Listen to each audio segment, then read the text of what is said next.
That's great. Thank you, everyone. All right, then let's get the DSA Coast to Coast officially started. Hi, everyone. My name is Ron Joseph, pronouns he, him, his, and I'm a member of Philly DSA, and I've been a member of the chapter and the organization since 2018. So this event is being hosted by the Left Unity Caucus of Philly DSA in order to highlight the variety that is represented by DSA chapters from the West Coast through the Midwest, through the South to the East Coast. So our hope is to highlight how DSA works at the local level and to highlight how campaigns and structures function in one chapter versus the other. And I hope that we can all have an informative session where we learn deeply about how DSA functions in our own communities. So let's get started with introduction of the panelists. So let's go with the name, pronouns, the chapter you're from, and the kind of work that you're involved in. And I can call on the panelists. Aliyah, do you want to start? Sure. Hi, everyone. My name is Aliyah. I use she, her pronouns, and in the Philly chapter, I do some housing work, and I'm involved with the membership engagement committee's work as well. And I joined DSA in the summer of 2017 when I was living in Chicago. Thank you, Aliyah. Austin G. Hello, hello. Super happy to be here. Thank you, Ron. Thank you to my fellow panelists as well. My name is Austin G. Austin Gonzalez, that is. My pronouns are he, him. I'm originally from the Richmond, Virginia chapter of DSA, and that's what I am here to represent and talk about. I'm also a member of the National Political Committee. I also love everybody in the chat who is saying very kind things, so much love. And yeah, I'd say right now I spend a lot of my time working on the National Political Committee. I try to stay as engaged with my local as I can, but of course, national work is a whole different beast in and of itself, so that definitely takes up a lot of my time. So once again, happy to be here and happy to talk to everybody.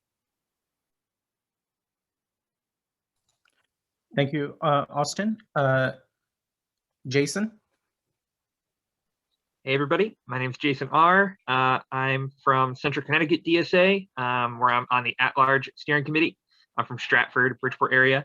I'm also on the mutual aid working group steering committee, and that is what I do mostly in my chapter. My chapter does a lot of different things where we had to get off the ground a lot because of COVID, changing things quite a bit. But what I do mainly is facilitate and coordinate with Bridgeport Mutual Aid, which is a collective that we started at the beginning of COVID, and which feeds around about 1,000 households, families in the Bridgeport area. And that's what I do. Thank you so much, Jason. Shanti? Hi, everybody. Shanti Singh. I use she, her pronouns. I am in San Francisco DSA. I do tenants' rights work and tenant organizing full time with an organization called Tenants Together. But I am involved in tenant land use and housing efforts in San Francisco DSA. And I used to, from 2018 to 2019, well, I joined DSA 4 years ago, about this time 4 years ago. And for 2018 to 2019, I was co-chair of the chapter. Thank you, Shanti. And finally, Andrea. Hey, I'm so sorry, I'll have my camera on in a minute, but I'm a couple minutes from home. But I'm Andrea She, Her. I'm from Queens, New York. I've been in the organization and with NYC DSA. I've been in DSA for about 4 years.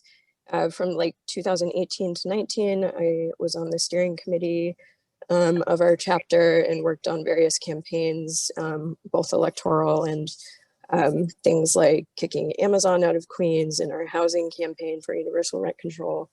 But now predominantly what I do is I organize with our public power campaign through the Eco-Socialist Working Group as part of a Green New Deal to take our energy system under public and democratic control. And yeah, contribute to like various campaigns in our chapter. Thank you so much, Andrea. So to explain the format of this event for the next hour, I'm going to be asking some questions about how different chapters function.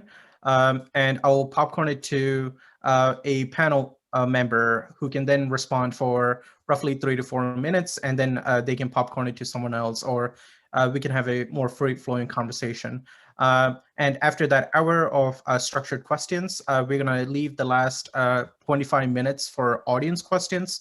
So if anyone has any questions that they would like to ask, please drop them into the Zoom chat, and I'll call on some of you to ask the question on video. All right, let's get started. So the first question that I have is, well, a lot of DSA chapters run various campaigns. So can the panelists talk about a signature campaign from your chapter or a campaign that you're proud of? And can you talk about what you think made it work? And I will call on Aaliyah. Okay. Yeah, so I think that a sort of signature campaign for Philly DSA was our efforts on behalf of Bernie in the last election. We really turned out a lot of shifts canvassing. I think we knocked something like 35,000 doors over the course of several months. We also put aside some money for an independent expenditure. And that was, we had, I think, monthly canvases that would often have like over 100 people at them. And that was like really exciting work. The sort of downside of it, of course, though, and I'm sure we're not alone in facing this, is that he ended up conceding before Pennsylvania was able to vote. And so we had this really successful, by some measures, campaign that, like, unfortunately, we had to stop because of COVID as well. But I still think that, that's something that our chapter, our efforts on that were, quite impressive, and we should be proud of that.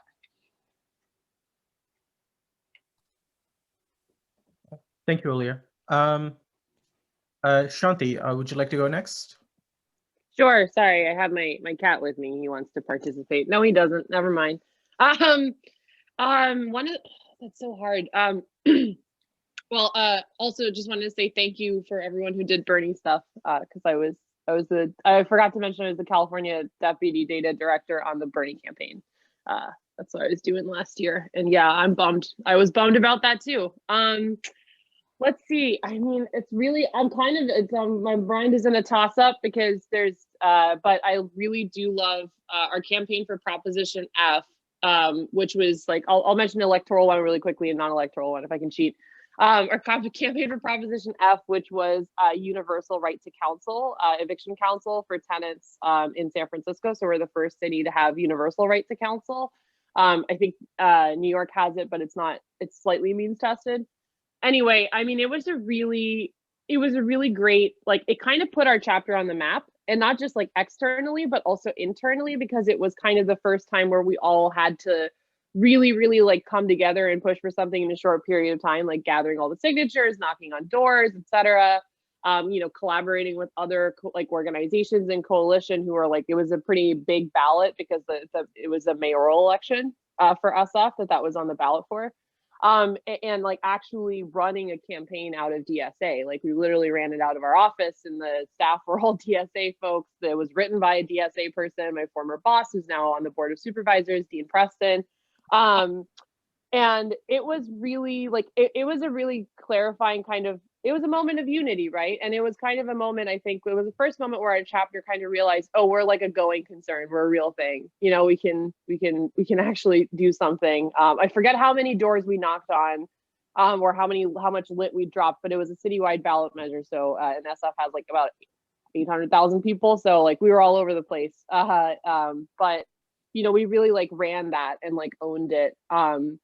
Even though it was part of a coalition, we really like led that effort. So that was a really, I think, proud and unifying moment for us. And of course it passed and it's law now.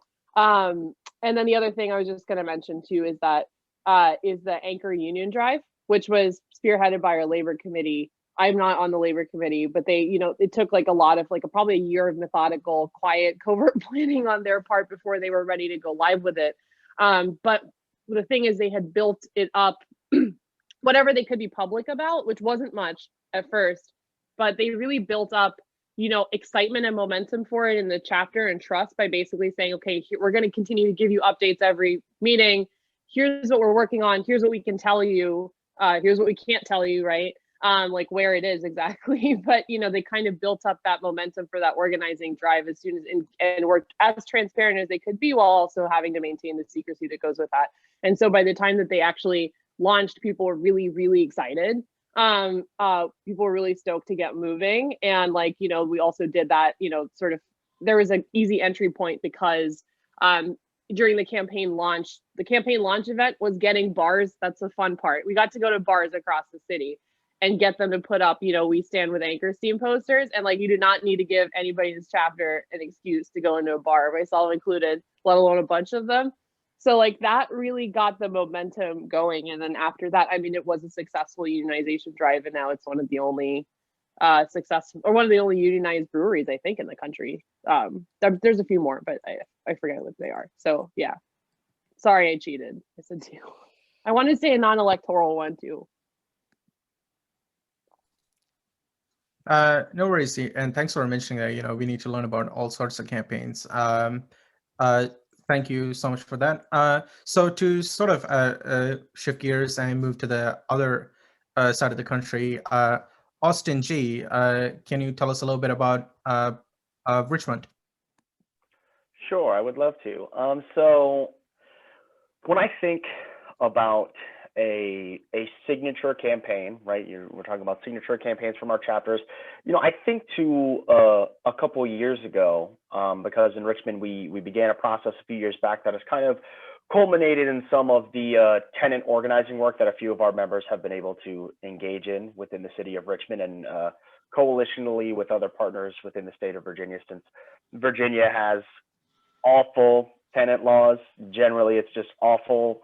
Workers, if you're poor in Virginia, you are made to be reminded that your life sucks, which is very unfortunate. Richmond is in the top 5 in the country for evictions.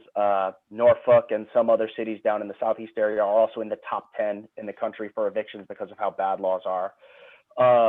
So the process in particular that I am referring to when I think about a signature campaign that we've been able to embark in Richmond, a few years back, I want to say it was 2018, members within the chapter developed what they referred to as the People's Survey. What the hell is the People's Survey, right? Well, the People's Survey, it was an attempt that the chapter was doing on the local level to better engage with our community, right? Being a majority white organization in a majority black city like Richmond, it's of course very important to be very delicate when we're engaging with our community, making sure that we're actually listening to our community, right? We find that very important in Richmond. So the People's Survey was basically that, right? It was a survey that was internally developed to present to members, to literally canvass the community and kind of present the survey of, hey, how can we help you? How can we listen to you, right? And I should add, we took painstaking efforts to do it in a non-paternalistic way, in a non-opportunistic way, since that's very important to think about when doing those sorts of approaches. And lo and behold, which once again should not be a surprise to a lot of people here, one of the top issues was tenant rights, right? Was the housing crisis in Richmond, the housing crisis across the country, right? It's funny, luckily we're somewhat close enough to Metro DC to at least get some institutional knowledge from Stomp Out Slumlords, who are an amazing group up there.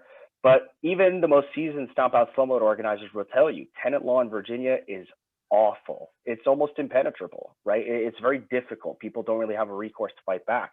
So by launching it through the People's Survey, we were able to at least build up allies within different coalitions in the community to begin actual serious organizing with tenants' rights. Now, because of COVID, because of the pandemic, because of the huge protests that are swept the nation last summer, some of this work, it's been difficult to maintain the momentum as far as keeping people engaged with what has become the Richmond Tenants Union, which does a lot of amazing work. But I go back to that initial point of properly engaging with your community, right? Properly. And once again, it's so important in Richmond, only because it is a majority Black city and we are a majority white organization.